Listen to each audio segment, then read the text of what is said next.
আজি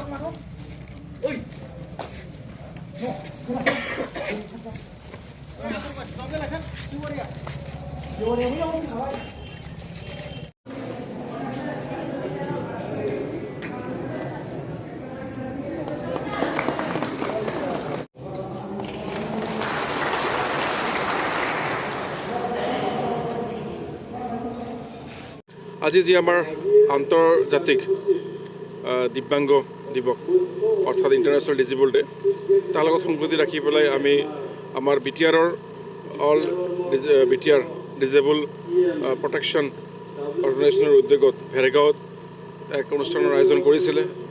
ইয়াত আমি দেখিছোঁ প্ৰায় 5 শতাধিক দিব্যাংগ ভাই ভনী বিভিন্ন অঞ্চলৰ পৰা আহিছে বিটিআৰৰ। তো আমি ভাবিছোঁ যে এই অনুষ্ঠানটো বা দিব্যাংগ দিৱস এই সভা সমিতি পাতি পেলাই সজাগতা আনিবলৈ প্ৰয়োগ কৰাটো অকল উদ্দেশ্য নহয়, তেওঁলোকৰ যি অধিকাৰ, তেওঁলোকৰ যি সাংবিধানিক অধিকাৰ বা তেওঁলোকৰ ন্যায্যতা, সেই ক্ষেত্ৰত আমি গুৰুত্ব দিব লাগিব।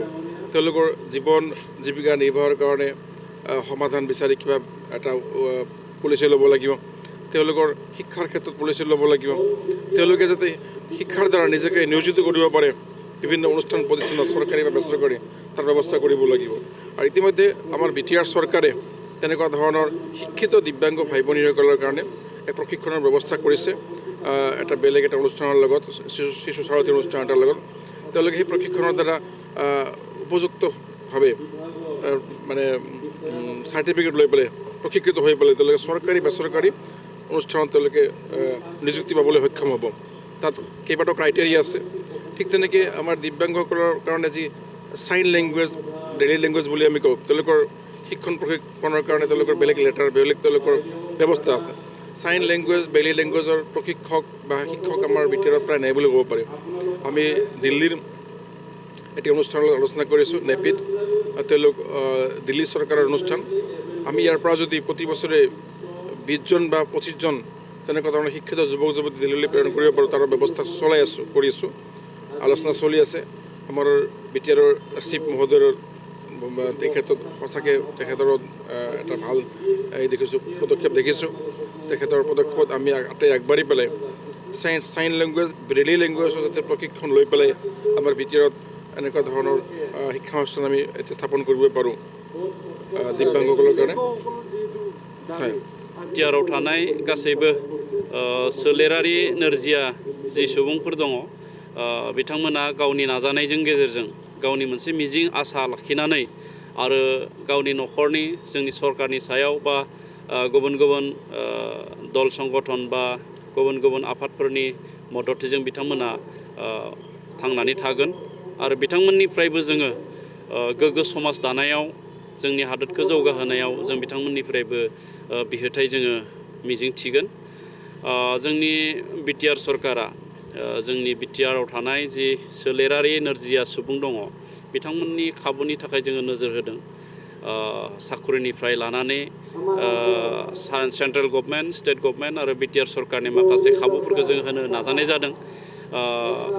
बिटिआराव जोङो जोंनि सरकार फैनायनि उनाव मोनफ्रोमबो समस्तियाव जों गोबांखौ होनो हायाखैब्लाबो मोनफा मोनफा समस्तियाव सानै सानै सोलेरारि नोरजिया सुबुंखौ बोसोरसेयाव जोङो गंसे गंसे बेटारि रिक्सा, जायखौ इ रिक्सा होननानै बुङो, बेखौ जोङो फ्रि अफ कस्टआव रानना होनाय जादों आरो साथाम नोरजिया सुबुंनो जोङो 50,000 राङै जोङो अनसुंथाइ होनाय जादों। बेनि अनगायैबो 5,000 जोङो प्राय 10 जनसो सुबुंनो जोङो बेबायदि रांखान्थि अनसुंथाइ होनाय जायो आरो बिनिफ्राय गुबुन गुबुन डिपार्टमेन्टनि माखासे खाबुफोराबो जाहाथे बिथांमोना मोननो हायो बिनि थाखायबो जोङो नोजोर होबाय थानाय जादों। आरो आं गेलेमु बिफानखौ जिहेतु नायो हिसाबै बिटिआरनि जि गेलेमु जोंनि सरकार फैनायनि उनाव बिटिआरनि गाहाय मावफुं सोद्रोमा मुस्रि प्रमद बर' बिथांनि दैदेननायाव जोंनि गेलेमु बिफाना बोसोरफ्रोमबो बड'लेण्ड स्पर्ट्स मिट होननानै जों मोनसे गेलेनायनि थाखाय फोरबो खुङो आरो बेवहायबो सोलेरारि नोरजिया सुबुंफोरनि जुनियाहै जोङो गेलेनाय बादायलायनायखौ जों लाखिनाय जादों। थांनाय बोसोरावबो जों बिथांमोननो बे खाबुखौ होनाय जादों आरो नैबे बोहैथि बोसोरावबो जोङो डिसेम्बर दाननि गेजेराव बे बादायलायनायखौ खुंगोन। बेयावबो जों बिथांमोननो सोलेर नोरजिया बिथांमोननि थाखायबो जों बे गेलेनाय बादायलायनायखौ जोङो लाखिनाय जागोन आरो फैबाय थानाय समाव जोङो हारिमु बिफानावबो जाहाथे बिथांमोननि थाखै जौगानायनि बा बिथांमोनखौ माखासे बिथिङाव खाबु होनो हायो बिनि थाखायबो आं हारिमुनि मावफुं सोद्रोमा महरै सानगोन जोंहा इसियाव जों सावरायलायनानै सोलेर नोरजिया सुबुंखौ जाहाथे हारिमुनि माखासे आयदायावबो खाबु होनो हायो बिनि थाखाय जोङो माखासे बिथांखि एबा सोलोजों रनसायनो थांगासिनो दं।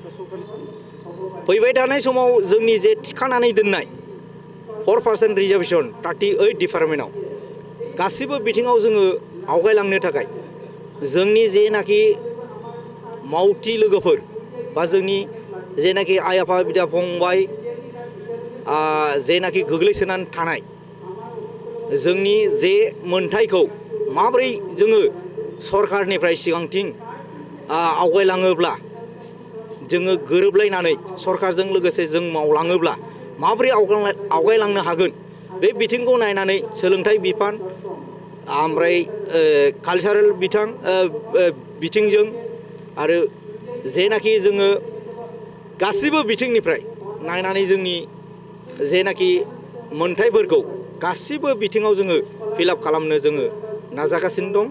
आरो बेजों लोगोसे जोङो दिनैनि सानसेनि हाबाफारि जेनाखि जोङो लोब्बा लाखिनानै जे खुंदों नैबे खुंनायनि जेनाखि हाबाफारि सरकारा जेरैबायदि जोंखौ मदद खालामनांगौ बेबायदियैनो जोंनि जानाय लोंनाय आरो जे गारिनि बेबस्था जोंनि जेनाखि थांनाय फैनायनि बेबस्था बेफोरखौ गासिबो सरकारनि बिथिंनिफ्रायनो मदद खालामदों।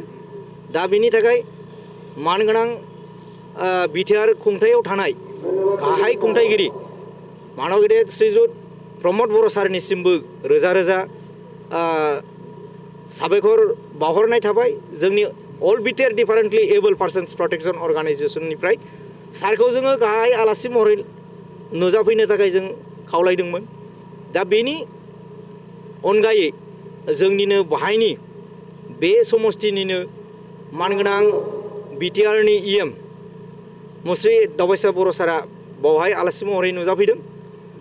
जोबोद गोजोनदों जोङो आरो जोंनिनो गेस्ट अफ अनार मानगोनां जोंनिनो ससियेल जास्टिस एन्ड इम्पावारमेन्ट डिपार्टमेन्टनि इएम मुस्रि गौतम दास दाङ'रियाबो गावनि गोबां रोखोम जोंनि जे मोनथाय जोंनि एडुकेसन सेक्टर बेकलग पोस्ट आरो दा बिटिआर खुंथायनि जे 1% बाजेटआव खुंनो लानाय जे जोंनि स्किल ट्रेनिं बेखौ फार्स्ट स्टेपनि थाखाय 100 जन मोनबा जिल्लानि गेजेराव 100 जन लानाय जागोन होननानै बिटिआर खुंथायनि जे खुंथायगिरि बिथांनि जे खुंनाय बेनि गेजेरजों फोसाव बिलाइफोरखौ फिलआप खालामनाय जाबाय। प्रत्येक जिल्लायाव मोनफ्रोमबो जिल्लानिफ्राय गासैहाय 100 जन लागोन होननानै फोरमायदों।